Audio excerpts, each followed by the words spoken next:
আল্লাহর সাথে বেশি কথা বলতেন। আল্লাহর কালিম ছিলেন, কালিমুল্লাহ। হঠাৎ করে আল্লাহর সাথে কথা বলার জন্য মনটা বড় উতলায় উঠছে। আল্লাহর সাথে কথা বলার জন্য আল্লাহর প্রেম দিলের ভিতরে অনেক এসে গেছে। এবার মনে চাইছে আমি আমার আল্লাহর সাথে একটু কথা বলবো। যেমন দুনিয়ার কোন মানুষ ভাই আর বোনের সম্পর্ক, হঠাৎ করে ভাইয়ের কথা মনে হয়ে যায়, তৎক্ষণাৎ ফোন দেয়, ও ভাই তোমার কথা বড় মনে হয়েছে, একটু কথা বলতে চাই। সন্তান মার জন্য মনে করে ফেলে, মার কথা যখন মনে করে ছুটে চলে যায় মার সাথে কথা বলার জন্য। তো হযরতে মুসা কালিমুল্লাহ আল্লাহর কথা মনে পড়ে গেছে, আল্লাহর সাথে কথা বলার জন্য পাগল হয়ে গেছে। আবার আল্লাহর জন্য কথা বলার জন্য মুসা দৌড়া যায় তুর পাহাড়ের দিকে। মুসা আলাইহিস সালাম কথা বলতেন কোন জায়গায়? তুর পাহাড়ে আল্লাহর সাথে কথা বলতে যায়। যাইতে যাইতে যাইতে যাইতে হঠাৎ করে মনে পড়ে, আরে আমার তো স্ত্রী ঘরে আছে, আমার সন্তান ঘরে আছে, ওরা না জানি কি খাইলো, ওদের রিজিক তো আমি রাইখা আসি নাই, ওদের খাবার রাইখা আসি নাই। এই টেনশন ভিতরে চলে আসছে, এই টেনশন চলে আসছে। তো এবার আল্লাহ রব্বুল আলামিনের সাথে কথা বলবে, আবার সঙ্গে সঙ্গে আসছে, আরে আমি আল্লাহর সাথে কথা বলতে যাইতেছি, আল্লাহ তো সব কিছু দেখবেন, আমি কি জানি কি মনে করে ফেলছি। আবার সামনের দিকে কদম বাড়াইলো। আস্তে আস্তে হযরতে মুসা কালিমুল্লাহ পাহাড়ের উঁচায় উঠলো। ওঠার পরে আল্লাহ পাক রব্বুল আলামিন মুসাকে ডাক দিয়েছে, মুসা তোমার সামনে একটা পাথর আছে, আর তোমাকে আমি একটা লাঠি দিছি, মুসার লাঠি। মুসা আলাইহিস সালাতু ওয়াস সালামের যে লাঠি ছিল, এই লাঠি কিন্তু নবুয়তের লাঠি। এই লাঠি কেমন লাঠি? সাধারণ লাঠি নয়।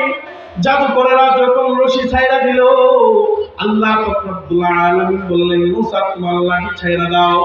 লাঠি ছাইড়া দিছে, সঙ্গে সঙ্গে ইয়া বড় সাপ হয়ে গেছে। আল্লাহ, ইয়া বড় সাপ হয়ে গেছে। মুসা আলাইহিস সালাতু ওয়াস সালাম একটু ভয় পেয়ে গেছিলেন। আবার আল্লাহ তাআলার নির্দেশে মুসা ওই সাপের লেঙ্গ ধরছে, সঙ্গে সঙ্গে ওই সাপ লাঠি হয়ে গেছে। আল্লাহ, লাঠি হয়ে গেছে। ওই লাঠি মুসা আলাইহিস সালাতু ওয়াস সালামের হাতে। এবার মুসা কালিমকে আল্লাহ ডাক দেয়, মুসা তোমার সামনে একটা কালো পাথর আছে, এটার মধ্যে বাড়ি দাও। আল্লাহর নির্দেশে মুসা ওই পাথরের মধ্যে বাড়ি দিল। দেওয়ার পরে দেখে আরেকটা পাথর, এক পাথরের ভিতরে আরেকটা পাথর, ওইটার মধ্যেও বাড়ি দাও। ওইটা বাড়ি দিছে, ওইটার পেটে আরেক পাথর, আবার বাড়ি দিছে আরেক পাথরের ভিতরে আরেক পাথর, আরেক বাড়ি দিছে ওই পাথরের ভিতরে আরেকটা পাথর। ওই পাথর বাড়ি দেওয়ার পরে দেখে একটা সুন্দর ছোট পাথর, ওইটা আল্লাহ পাক রব্বুল আলামিন বলে, মুসা কি পাইলা? ওই পাথরের পেটে পাথর, পাথরের পেটের ভিতর পাথরের পেটে পাথর, তারপরে একটা ছোট পাথর পাইলাম। তো এখানে শেষ করে ওই পাথরের মধ্যেও বাড়ি দাও। মুসা আলাইহিস সালাতু ওয়াস সালাম ওই পাথরের মধ্যেও বাড়ি দিল। দেওয়ার পরে ওই পাথরের ভিতরে থেকে একটা ছোট পিপিলিকা অথবা পোকা, ওই ছোট্ট পাথরের ভিতরে দেখে একটা পোকা অথবা পিঁপড়া, ওই পিঁপড়ায় আল্লাহ তাআলার জিকির করতেছে। আল্লাহ পাক রব্বুল আলামিন মুসা কালিমকে ডাক দেয়, মুসা কালিম শুধু দেখলেই হবে না, তোমার কানটা একটু লাগাও, ওই পিঁপড়া বা পোকা কি বলে। আবার মুসা কালিম দেখে ওই পিঁপড়ায় আল্লাহ তাআলার জিকির করতেছে, আল্লাহ তাআলার গুণগান গাইতেছে। এবার আল্লাহর নির্দেশে ওই পিপিলিকা বলে, ও মুসা পাথরের পেটে পাথর, তারপরে আবার পাথরের পেটে পাথর, পাথরের পেটে পাথর, অনেকগুলো পাথরের ভিতরে আমার একটা ছোট পাথর, ওইটার ভিতরে আমি এখান থেকে আমি আমার আল্লাহর জিকির করি, এখান থেকে আমি আমার মাওলার জিকির করি। শুধু এখানেই শেষ নয়, এত পাথরের পেটে পাথরের পেটে পাথর, পাথরের পেটে পাথর, তার ভিতরে আমি ওখান থেকে আমার রাজ্জাক আল্লাহরে যদি কোনো কিছু বলি, ওগো আমার আল্লাহ, আপনার রিজিকের প্রয়োজন, আমার আল্লাহ এইটার ভিতরে রিজিক মিলায়া দেয়। আর এখান থেকে যদি আমি কোনো কিছু বলি, আমার আল্লাহ এটা ভালো করে দেখেন, শুনেন, জানেন, বুঝেন, সুবহানাল্লাহ, ক্ষতিগ্রস্ত হয়ে যায়, সে জাহান্নামী হয়ে যায়। কদম সুয়ে মরকদ নজর সুয়ে দুনিয়া, कहाँ जा रहे हो, किधर देख रहे हो, कदम सोए मरकद नजर सोए दुनिया, कहाँ जा रहे हो, किधर देख रहे हो। ও ভাই, আপনি আমার পা চলে কবরের দিকে, ও বাবা, ও মা, তোমার আমার পা চলে কবরের দিকে, তুমি আমি তাকায় আছি দুনিয়ার দিকে। আমার জন্ম হওয়ার পর থেকে, জন্মের পর থেকে একটা মিনিট চলে গেছে, আমার মৃত্যু 1 মিনিট কাছায় গেছে। 1 বছর চলে গেছে, আমার মৃত্যু 1 বছর কাছায় গেছে। 10 বছর, 20 বছর, 40 বছর চলে গেছে, আমার 40 বছর মৃত্যু কাছায় গেছে। এই জন্য বাবা, ও মা, ও ভাই, একটু জাহানের ভিতরে ঢুকাও, তোমাকে আমাকে চলে যেতে হবে, আল্লাহর কাঠগড়ায় দিন দাঁড়াতে হবে, আল্লাহর কাছে যেতে হবে। বিদায় আপনি আমি একটু কবরের দিকেও তাকাই, আমি কবরের দিকে হাঁটি।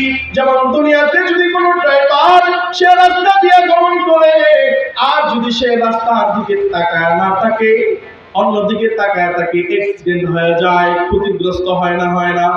ঠিক তো ও মানুষ, ও বুড়া বাবা, ও যুবক ভাই, আপনি আমার যাত্রা কিন্তু, আপনি আমার পদচারণা হচ্ছে কবরের দিকে। আপনি আমার দৃষ্টিও তাকা দরকার কবরের দিকে, আপনি আমার দৃষ্টি তাকা দরকার, আমি চলে যাব এদিকে, দুনিয়ার দিকে নয়। দুনিয়া শুধুই আমার ওই আখিরাত হাসিল করার জন্য যা করা যায়। আফসোসের বিষয় হচ্ছে, আমাদের পূর্বপুরুষরা দুনিয়া অর্জন করত আখিরাতের চিন্তার ফাঁকে, আখিরাত অর্জন করার ফাঁকে ফাঁকে। কিন্তু আমরা আখিরাতের কাজ করি, আল্লাহর ইবাদত করি দুনিয়ার কাজের ফাঁকে ফাঁকে। কথা বলেন ঠিক না বেঠিক? দুনিয়ার কাজের ফাঁকে ফাঁকে। ব্যবসা করি, যদি সময় পাই মসজিদে যাই, চাকরি করি, যদি সময় পাই মসজিদে যাই। এই যে আমার ভাই কিছুক্ষণ পূর্বে আলোচনা করছেন নামাজ নিয়ে, যদি অবসর পাই পেলে নামাজে যাই। না না না, আপনি আমার লক্ষ্য এবং উদ্দেশ্য, আপনি আমার কাজ এটা হওয়া উচিত ছিল যে আমি দুনিয়াবি করব, আল্লাহর ইবাদতের ফাঁকে ফাঁকে। কথা বলেন ঠিক না বেঠিক? হ্যাঁ, দুনিয়ার টেনশনে আজকে আমরা বিমূঢ় হয়ে গেছি। কিন্তু দুনিয়ার টেনশন না করে যদি আখিরাতের টেনশন করতাম, আল্লাহ দুনিয়ার টেনশন আল্লাহই করতেন। সুবহানাল্লাহ। উতলুব তাজিদনি ইন ওয়াজাদতানি ওয়াজাদতা কুল্লি শাই। আল্লাহকে তালাশ করো, আল্লাহ দুনিয়া এমনি দিবে। বলেন সুবহানাল্লাহ। রিজিকের মালিক কে? একটু চিৎকার দিয়ে বলেন, জোরে বলেন, রিজিকের মালিক কে? হায়াতের মালিক কে? রিজিকের মালিক আল্লাহ, হায়াতের মালিক আল্লাহ, টাকা দেওয়ালার মালিক আল্লাহ, সব কিছুর মালিক আল্লাহ। তাহলে আমার এত টেনশন কেন? এত টেনশন কেন? এত টেনশন কেন? এত দুনিয়া কামায়ের অর্জন কেন? আল্লাহ পাক রব্বুল আলামিন আপনি আমাকে পৃথিবীতে পাঠাইছেন, রিজিক দিয়ে দিয়েছেন, রিজিকের অভাব আল্লাহ করবেন না, আল্লাহই চিন্তা করেন। যেমন হযরতে মুসা কালিমুল্লাহ, নাম শুনছেন নি? মুসা আলাইহিস সালাতু ওয়াস সালাম, হযরতে মুসা কালিমুল্লাহ, আল্লাহর সাথে বেশি কথা বলতেন, আল্লাহর কালিম ছিলেন, কালিমুল্লাহ। হঠাৎ করে আল্লাহর সাথে কথা বলার জন্য মনটা বড় উতলায়া উঠছে। আল্লাহর সাথে কথা বলার জন্য আল্লাহর প্রেম দিলের ভিতরে অনেক এসে গেছে। এবার মনে চাইছে আমি আমার আল্লাহর সাথে একটু কথা বলবো। যেমন দুনিয়ার কোন মানুষ ভাই আর বোনের সম্পর্ক, হঠাৎ করে ভাইয়ের কথা মনে হয়ে যায়, তৎক্ষণাৎ ফোন দেয়, ও ভাই তোমার কথা বড় মনে হয়েছে, একটু কথা বলতে চাই। সন্তান মার জন্য মনে করে ফেলে, মার কথা যখন মনে ফেলে ছুটে চলে যায় মার সাথে কথা বলার জন্য। তো হযরতে মুসা কালিমুল্লাহ আল্লাহর কথা মনে পড়ে গেছে, আল্লাহর সাথে কথা বলার জন্য পাগল হয়ে গেছে। এবার আল্লাহর জন্য কথা বলার জন্য মুসা দৌড়া যায় তুর পাহাড়ের দিকে। মুসা আলাইহিস সালাম কথা বলতেন কোন জায়গায়? তোর পাহাড়ে আল্লাহর সাথে কথা বলতে চায়। যাইতে যাইতে যাইতে যাইতে হঠাৎ করে মনে পড়ে, আরে আমার তো স্ত্রী ঘরে আছে, আমার সন্তান ঘরে আছে, ওরা না জানি কি খাইলো, ওদের রিজিক তো আমি রেখে আসি নাই, ওদের খাবার রেখে আসি নাই।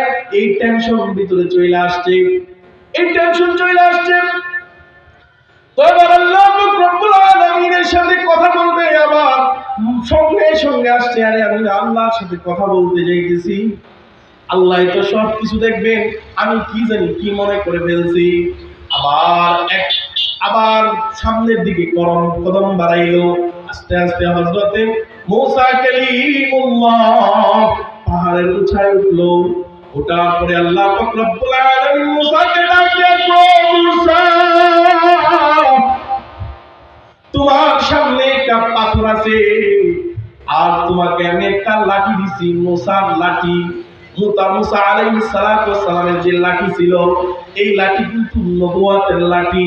এই লাঠি কেমন লাঠি? সাধারণ লাঠি নয়। জাদুকরেরা যখন রশি ছাইরা দিল, আল্লাহ রব্বুল আলামিন বললেন, মুসা তোমার লাঠি ছাইরা দাও। লাঠি ছাইরা দিছে, সঙ্গে সঙ্গে ইয়া বড় সাপ হয়ে গেছে। আল্লাহ, ইয়া বড় সাপ হয়ে গেছে। মুসা আলাইহিস সালাম একটু ভয় পেয়ে গেছিলেন, আবার আল্লাহ তাআলার নির্দেশে মূসা ওই সাপের লেঙ্গুর ধরছে, সঙ্গে সঙ্গে ওই সাপ লাঠি হয়ে গেছে। আল্লাহ, লাঠি হয়ে গেছে। তো ওই লাঠি মূসা আলাইহিস সালামের হাতে। এবার মূসা কালিমকে আল্লাহ ডাক দেয়, মূসা তোমার সামনে একটা কালো পাথর আছে, তার মধ্যে বাড়ি দাও। আল্লাহর নির্দেশে মূসা ওই পাথরের মধ্যে বাড়ি দিল।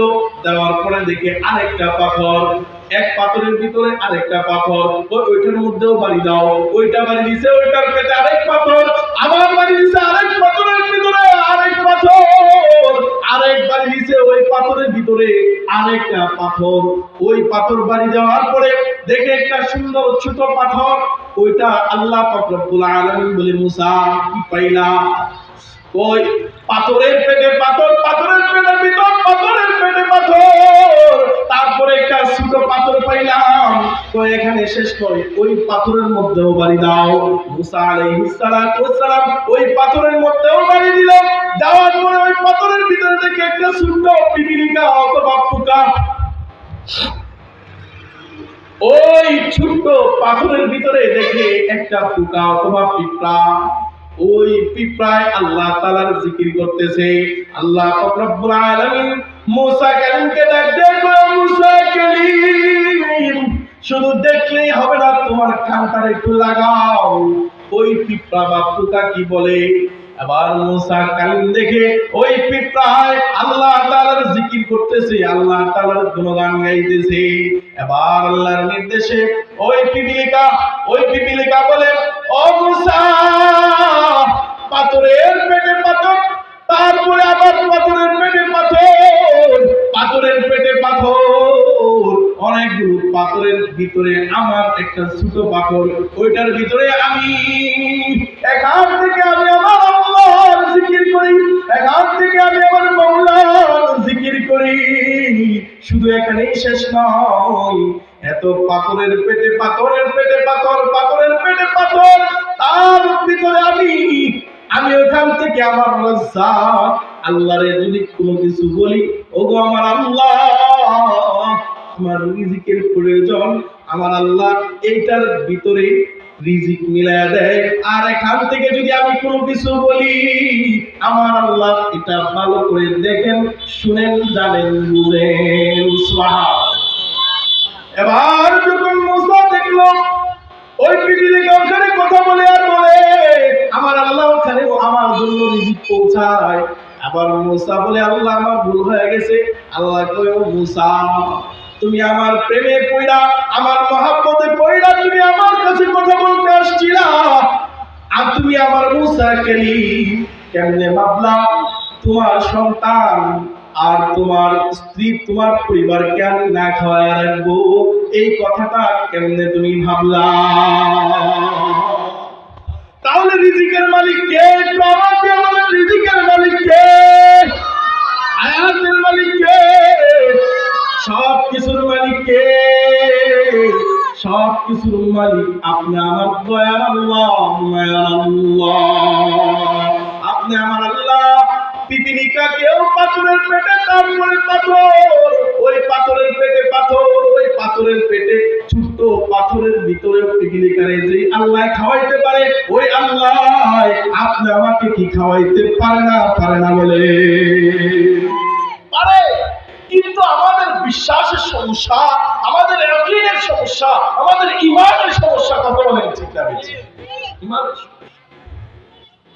আল্লাহর গোলামি যদি কেউ করে, আল্লাহর গোলাম যদি কেউ হয়ে যায়, গোলাম যদি কেউ হয়ে যায়, তাহলে তার কোনো টেনশন নাই, আল্লাহ সব কিছু মিলাই দিবে। এই জন্য সামনে আসছে রমজান, রমজান মাস। বড় আফসোসের বিষয় হচ্ছে দুনিয়ার মানুষ, আল্লাহ রাসূল আল্লাহ রব্বুল আলামিন রমজান দিয়েছেন মানুষের জন্য একটা অফার। এটা অফুরন্ত অফারের এক মাস, গুনাহ মাফির এক মাস, বরকতময় এক মাস, ফজিলতপূর্ণ এক মাস। এই মাসে বেশি বেশি আল্লাহর ইবাদত করার জন্য হাইরে দুঃখের বিষয় আমাদের অবস্থা হচ্ছে এই মাসে আমরা বেশি কাজে লিপ্ত হয়ে যাই। কথা বলেন ঠিক না ঠিক? কাজে লিপ্ত হয়ে যায় না ভাই। এই মাসকে অন্তত একটু ফাঁকা রাখেন, একটু ইবাদত করেন, আল্লাহকে তালাশ করেন, আল্লাহর ইবাদত করেন অন্তত এই মাস, এই রমজান মাস। আল্লাহ পাক রব্বুল আলামিন কুরআনুল কারীমের মধ্যে বলেন, শাহরুর রমাদানাল্লাযী উনজিলা ফীহিল কুরআন, শাহরুর রমাদানাল্লাযী উনজিলা ফীহিল কুরআন হুদাল লিন-নাস ওয়া বাইয়িনাতিন মিনাল হুদা ওয়াল ফুরকান। আল্লাহ তাআলা বলেন, ও বান্দা, আমি আল্লাহ এই রমজান মাসে কোরআনকে অবতীর্ণ করেছি। আর এই কোরআন মানুষের হিদায়াতের জন্য, সত্যকে প্রকাশ করার জন্য, বাতিল ধ্বংস হয়ে যাওয়ার জন্য আমি আল্লাহ তাআলা কোরআন পাঠাইছি। আর এই কোরআন হচ্ছে মানুষের হিদায়াতের জন্য পথ প্রদর্শক। বলেন সুবহানাল্লাহ।